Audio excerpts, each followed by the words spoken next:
Aujourd'hui, je vais vous présenter le sujet de mon stage qui s'intitule Zonage à d'acteurs dans le massif des Landes Gascogne et souci écosystème forestier, réalisé sous l'encadrement de Nicolas Maestre-Pierry, Éric Maire, Benoît Aublé, Sandrine Brito et puis Mélissa Kali. Sans plus tarder, ouais, je pense que voilà.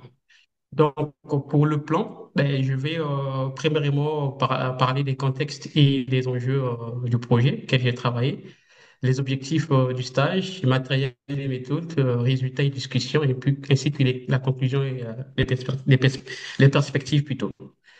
Le projet auquel j'ai travaillé, c'est un grand projet de recherche. Donc, c'est un grand projet national qui s'appelle le Pepper Forest.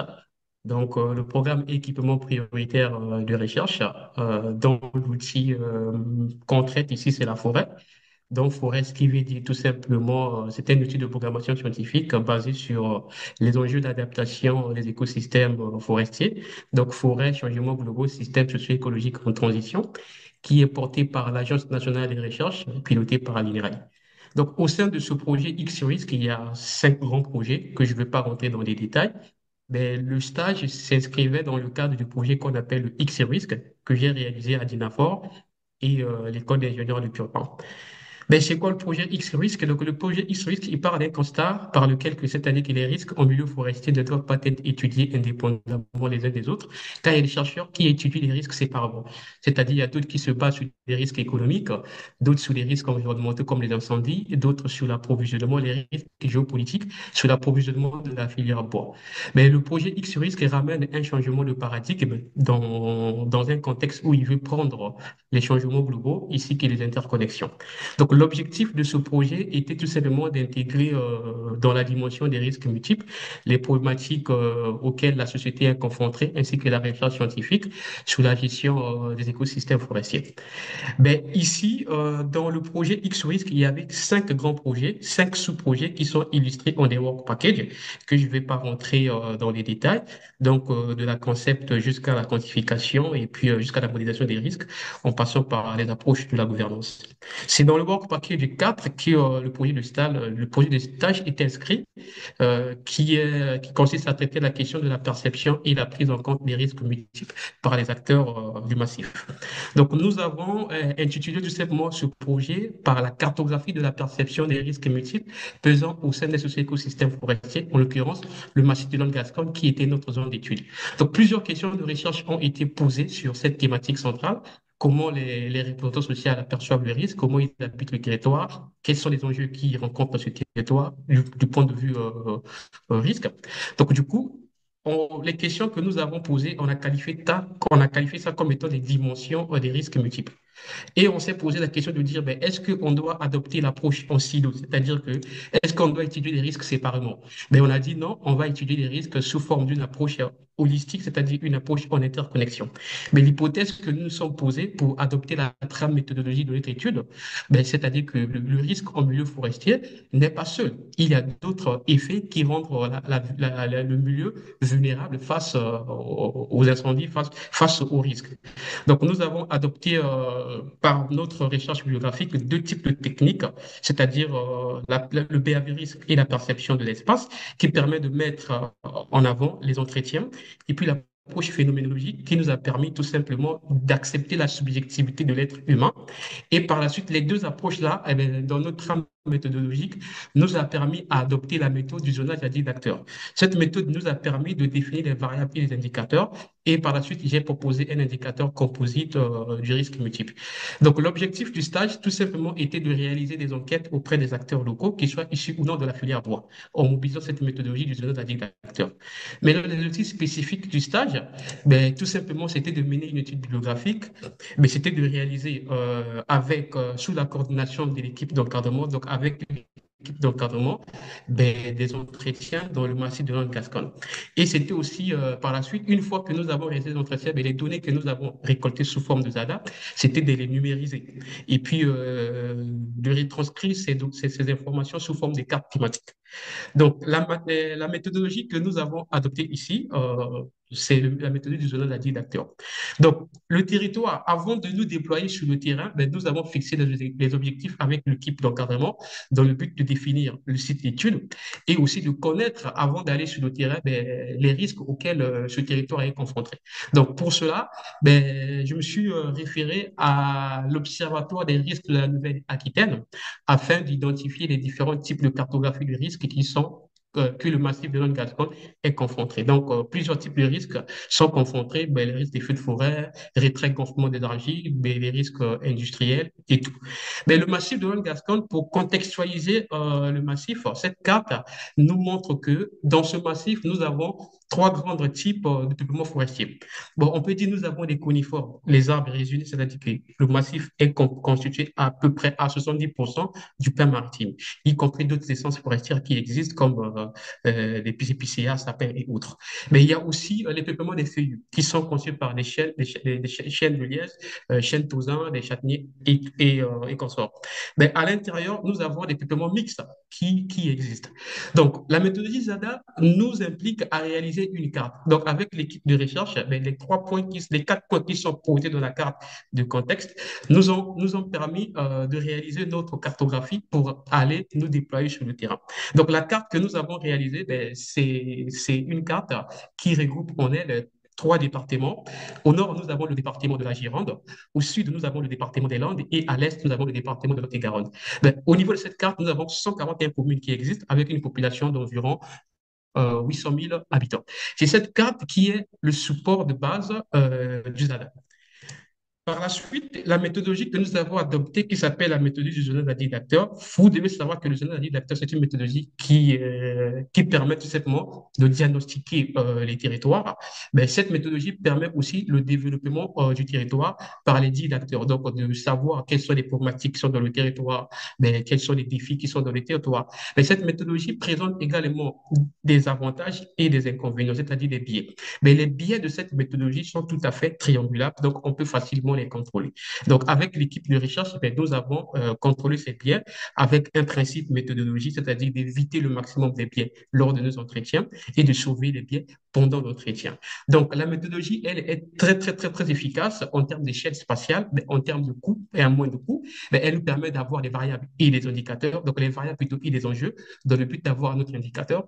Mais c'est une méthodologie qui est à la fois qualitative et à la fois quantitative. Mais il y a des inconvénients, mais les inconvénients sont facilement corrigeables. On peut les corriger euh, facilement, quoi.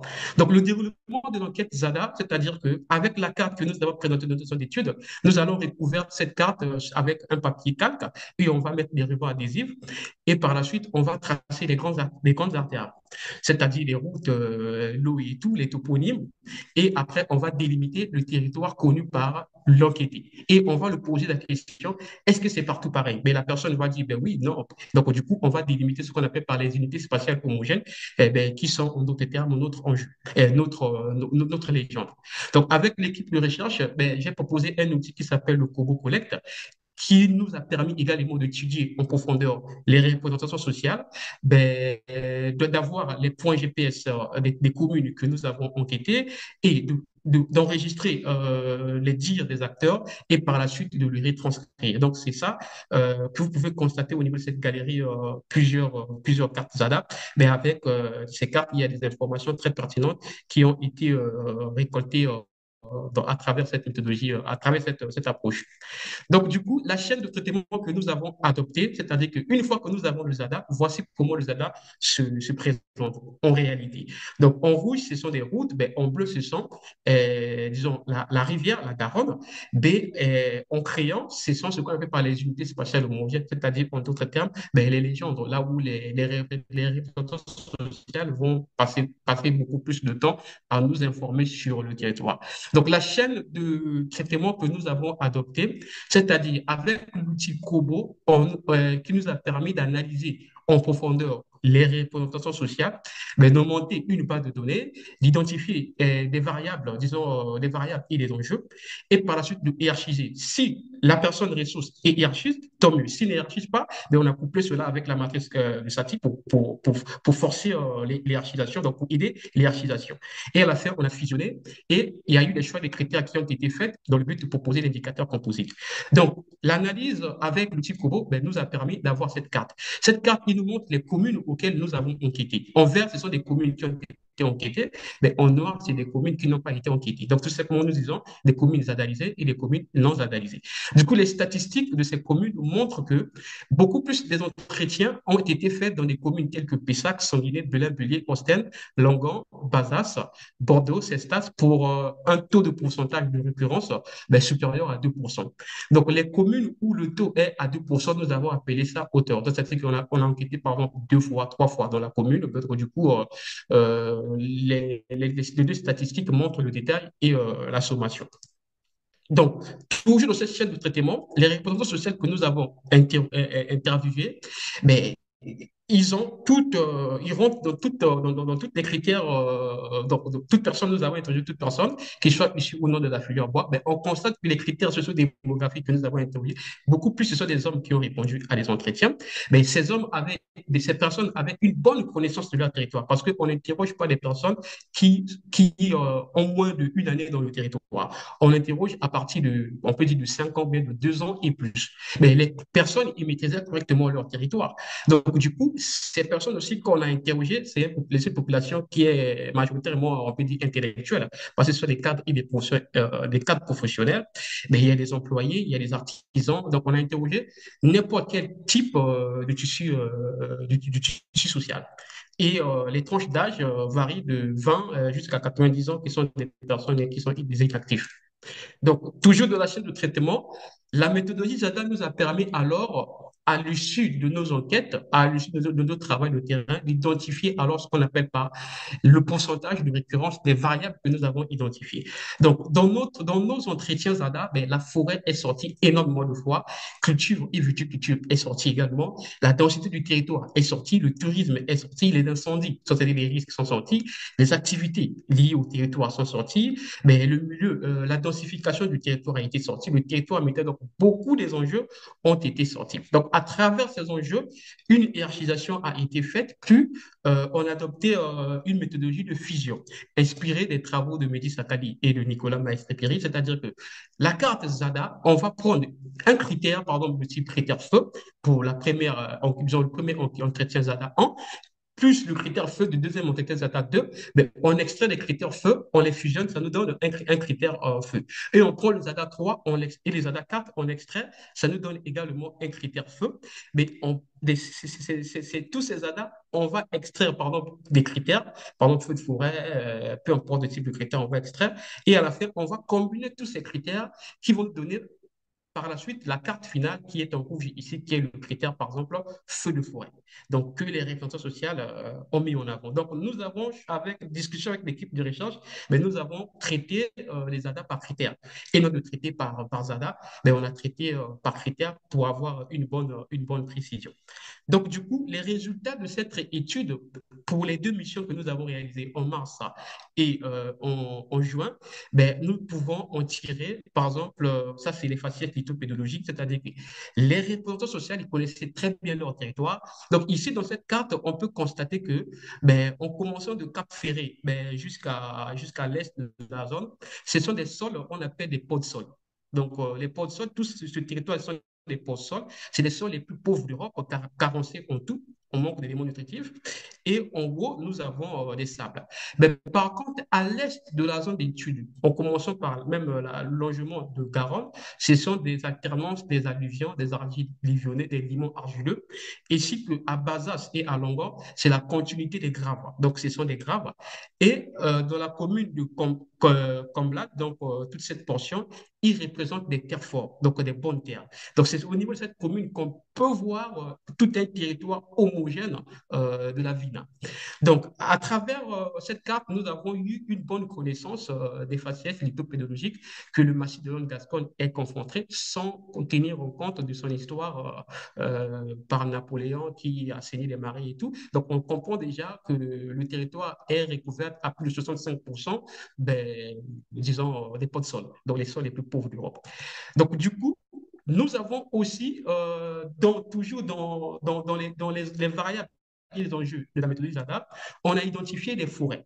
Donc, ici, la carte de forêt, bon, rappelez-vous que le massif est constitué à plus de 70% de peuplement de terres maritimes. Donc, les représentants sociaux ici ont donné leur perception sur les essences forestières, mais sur les forêts du territoire et sur d'autres forêts, mais avec sans ou distinction. Donc là, on peut voir une bonne perception des représentants sociaux sur les forêts du territoire, disons les forêts par essence. Donc, on peut constater au niveau du dégradé que ce sont des forêts beaucoup plus de plaines maritimes qui sont ici et à l'est de la zone d'étude, ben, ce sont un mélange qui existe, mais à dominance, plaine maritime. Et également à l'ouest de la zone, c'est toujours des peuplements des conifères. Donc, il y a un tout petit peu de peuplements des feuillus, mais les peuplements des feuillus ne sont pas assez représentatifs. Donc, du coup, il y a aussi des forêts de territoire. Donc, les représentants sociales ont fait une distinction en termes de forêt du territoire. Donc, on peut constater que le centre de la zone d'étude, le centre du massif, en vert dégradé, ce sont des forêts de sylviculture de production. Donc, là où on produit que les plaines maritimes, là où on vend, on découpe que du bois. Mais en vert un tout petit peu déclaré, vert clair, ce sont des forêts qu'on peut dire toujours de sylviculture de production, mais qui rentrent un tout petit peu à l'est, à l'ouest de la zone d'étude, mais ce sont plutôt des forêts domaniales. Donc, les forêts gérées par l'État, gérées par l'ONCF. Et puis, à l'est de la zone d'étude, ben, les représentants sociaux, ils qualifient cela des forêts de ville, donc des forêts de ville. Donc, du coup, ils n'ont pas un tout petit peu mis de distinction sur ce territoire. Mais ces forêts, l'exploitation se fait, mais très rarement. Donc, il y a aussi des problématiques dans cette zone, dans cette zone que j'aurai le temps de le présenter par la suite. Les représentants sociales ont également mis l'accent sur forêt, mais sans distinction particulière. Mais il dit que cette zone, ce n'est que des forêts. Donc, la distinction qu'il qualifie, il dit que ce sont, par exemple, des forêt du massif de Gascogne. Mais il ne dit pas que ce sont, par exemple, des feuillus, il ne dit pas que c'est des chênes, il dit pas, donc, il fait pas une distinction, il dit tout simplement forêt. Donc, étant donné que la logique du Satan ne peut pas nous imposer à enlever ce type de, on laisse ça comme ça et on analyse que toute cette zone qui est en vert, il représente une très bonne perception en termes de forêt, mais sans distinction particulière. Et en dégradé vert clair, ce n'est que c'est des forêts, mais la perception n'est pas assez évidente. Par la suite, on a analysé aussi avec toujours les enjeux de la méthodologie ZADA, la densification du territoire. Donc ici, on peut voir que le territoire du massif de Gascogne est dense en partant des communes de Techt jusqu'à de Techt à Socat et même voire à Cestas, qui présente une forte densification du territoire jusqu'à la zone où on peut dire la zone de report de la Boire. Donc, au niveau de la zone de report de la Boire, là, on peut constater que nous avons, excusez-moi,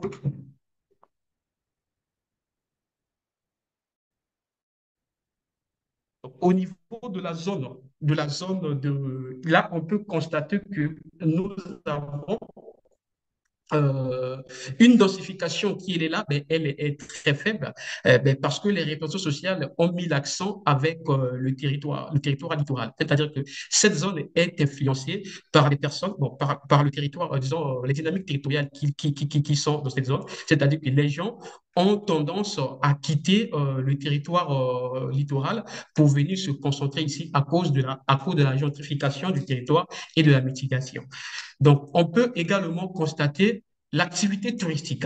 Donc ici, au niveau de l'activité touristique, on voit que l'ouest de la zone d'études, donc les territoires littoraux, ont une forte concentration de l'activité touristique.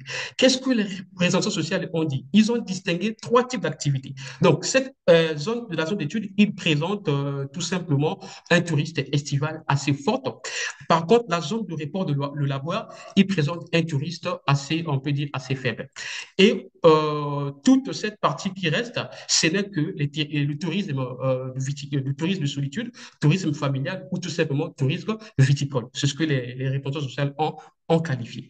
Donc, à travers ces enjeux, disons, ces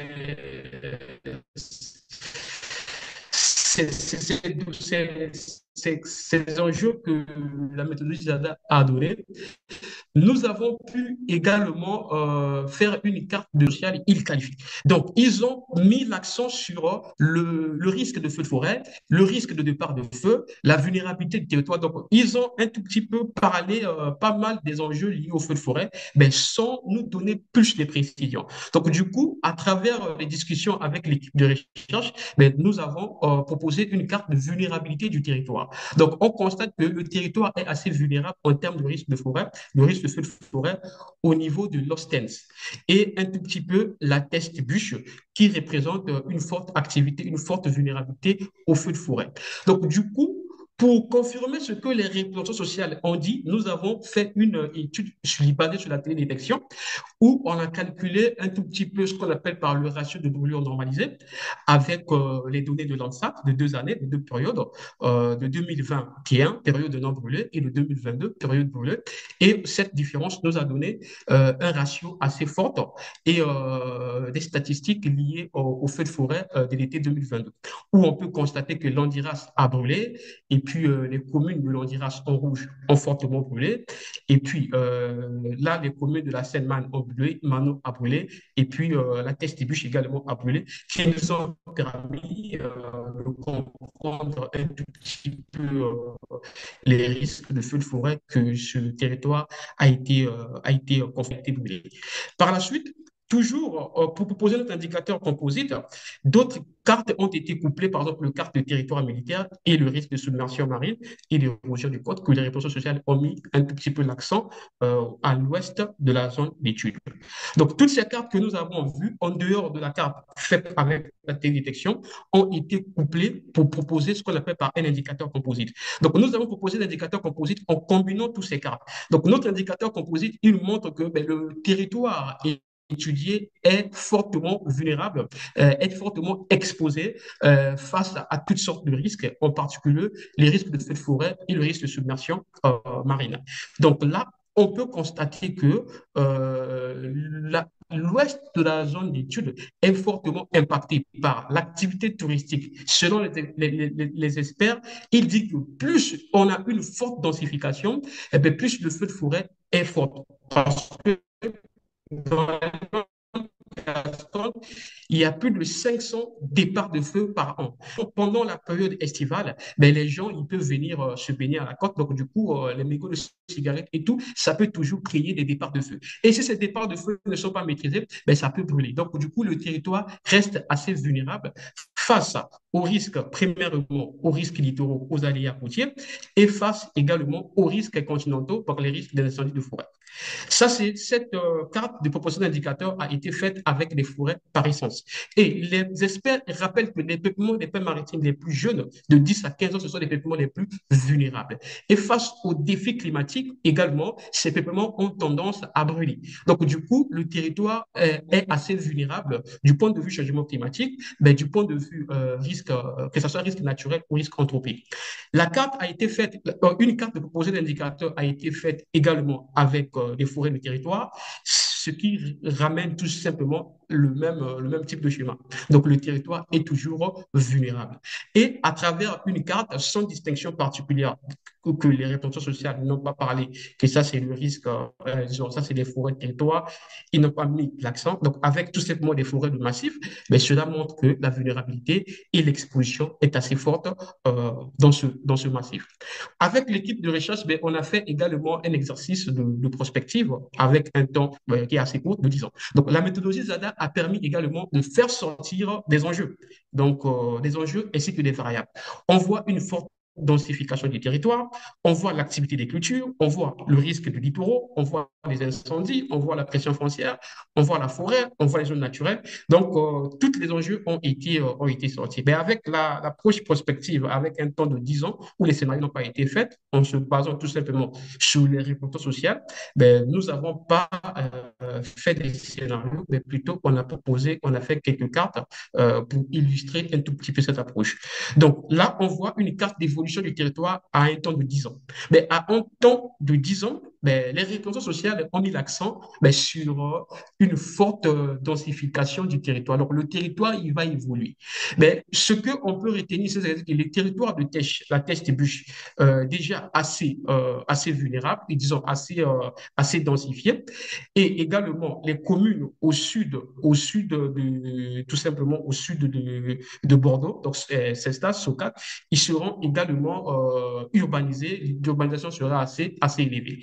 À cause des phénomènes de gentrification, Mimizan, c'est une commune qui est assez vieille, où les lois ont interdit les fonctions sur ce territoire, mais on voit que les jeunes auront tendance à fuir ces territoires rétro-littoraux à cause de la pression foncière, à cause des aléas également qui peuvent y exister, à cause des lois qui sont mises pour venir coloniser la Boya. Donc, la Boya, c'est ce qu'on appelle par ici une zone de report de la Boya. Cette zone sera densifiée. Et à cause des installations et à cause des activités commerciales qui seront prises dans cette zone et à cause également de l'autoroute, ben, les gens auront tendance à fuir également Mimizan pour venir coloniser le cœur même du massif. Là, on peut également voir l'évolution du prix du foncier. Donc, le foncier est assez importante dans ces territoires. On voit que le foncier ne cesse que d'évoluer au prix du mètre carré. Donc, ce qui va faire que les gens, ils vont plus pouvoir vivre dans les territoires rétro-littoraux ou les territoires littoraux et même la zone, les banlieues de la zone bordelaise, mais ils auront tendance plutôt à fuir pour aller coloniser d'autres territoires. Donc, ce phénomène, c'est un phénomène de gentrification ou de mitigation où les personnes les plus riches donc, cherchent à ghettoiser le territoire littoral. Et on constate également une bonne perception Jérémy, sur est-ce que tu peux- l'activité des est-ce que cultures. Jérémy, qu'est-ce que tu pourras conclure? On arrive bientôt à 2 heures, s'il te plaît. Ok, donc il y a également une vulnérabilité. Donc, pour conclure, il y a également des vulnérabilités territoires qui ont été faites. Et là, on peut voir les problématiques liées au risque de la ville. Donc, pour conclure, tout simplement, on peut dire que ça soit en vision ZADA prospective ou ZADA classique, mais cette méthodologie nous a permis d'avoir des variables et des enjeux euh, que le territoire est confronté. Mais ces variables et ces enjeux nous ont permis tout simplement de créer des cartes de composition, de proposer des cartes euh, disons, proposer des cartes d'indicateurs composites.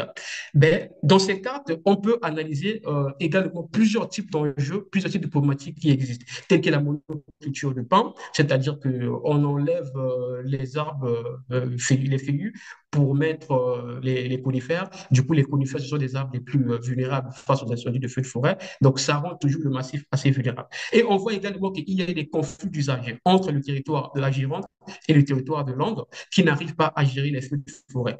Mais les gens de Londres, ils disent que ben, si les feux qui ont survenu à Landiras étaient chez nous, ben, nous, on devait combattre le feu.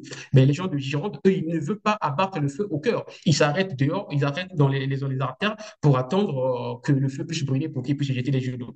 Donc, on peut voir également que les pressions urbaines et la concentration, disons, les dynamiques territoriales ne feront qu'aggraver la vulnérabilité de ce territoire. Donc, du coup, les perspectives et les recommandations que nous avons proposées, mais tout simplement, c'est de récupérer les cartes informatives issues de l'Observatoire des risques de la Nouvelle-Aquitaine, de les confronter avec l'approche ZADA, de rentrer en synergie avec d'autres projets, le Work Package 2 et 3, qui traitent la question de la surveillance et de la modélisation des risques, et également d'approfondir d'autres questions avec des experts du territoire forestier et aussi d'analyser aussi les ADA, donc les cartes qui ont été produites, ben, afin d'avoir une bonne connaissance. Il y a d'autres recommandations qui consistent à adopter les méthodes d'intelligence artificielle, mais dans le but tout simplement d'entraîner ces modèles, donc de prendre l'approche objective issue de la méthodologie ZADA, donc l'approche ZADA, et d'autres approches issues de la télédétection, dans le but de combiner pour avoir une précision également assez forte sur le devenir de ce territoire ou bien sur ce territoire. Ben, je vous remercie, excusez-moi.